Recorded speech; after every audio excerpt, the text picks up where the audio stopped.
Merci Madame la Présidente, Mesdames et Messieurs les ministres, Monsieur le rapporteur, Monsieur le Président de la Commission, chers collègues, je veux à mon tour m'associer aux remerciements à l'endroit des personnels de l'Assemblée nationale, des collaborateurs ou des fonctionnaires. Et je veux dire à mon tour quelques mots pour dire sans suspense que le groupe écologiste et social s'opposera évidemment à la première partie du projet de loi de finances.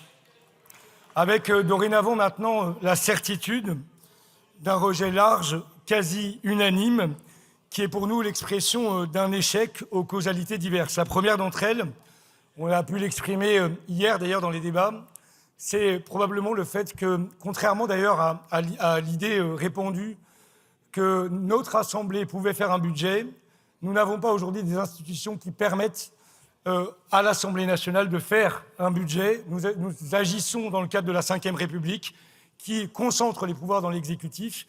Et donc l'échec de ce budget, s'il devait y en avoir un, serait l'échec d'abord du gouvernement et pas de cette Assemblée. En témoigne d'ailleurs une certaine médiocrité à nos débats, ainsi qu'en a témoigné le fait que nous n'avons pu agir sur les politiques publiques qu'à la faveur de cette partie 1, par la fiscalité ou les crédits d'impôt, alors même que nous voulions pouvoir discuter de l'agriculture, de l'économie, de l'éducation, de la justice, bref, j'en passe. La deuxième raison de cet échec, c'est certainement la raison la plus politique, c'est que nous agissons dans un contexte qui est celui d'un gouvernement minoritaire et que l'exercice était déjà difficile car nos institutions ne sont pas faites pour un travail parlementaire, mais il est rendu encore plus compliqué par cet accaparement déraisonnable des pouvoirs qui fait que le budget est d'abord celui d'un gouvernement battu dans les urnes. La troisième raison, c'est que l'antagonisme des projets qui se disputent à l'Assemblée nationale aurait dû appeler, de la part de ceux qui soutiennent le gouvernement, qu'ils fassent des pas vers leur opposition républicaine. Et nous n'avons eu de cesse de constater au cours des dernières semaines que le bloc central, singulièrement d'ailleurs EPR, a été plutôt les gardiens d'un héritage au détriment d'une discussion nécessaire avec l'opposition de gauche écologiste et républicaine. Et à cet endroit, ils ont trouvé un allié utile en la personne du groupe du Rassemblement national qui nous a rappelé à l'évidence que dans l'extrême droite, il y a d'abord et avant tout le mot « droite ».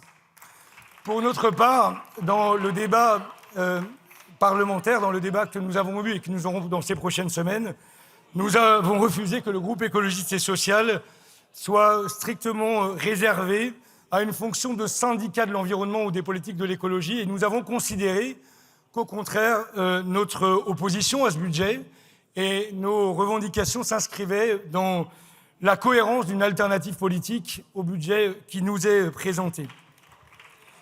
Et c'est à cet endroit d'ailleurs que nous considérons que les crises sociales auxquelles nous faisons face, les crises économiques ou les crises démocratiques, appellent avant tout une maîtrise de la maîtrise publique et de la maîtrise démocratique qui appellent des ressources publiques nouvelles que nous n'avons pas vues lors de cette première partie de budget.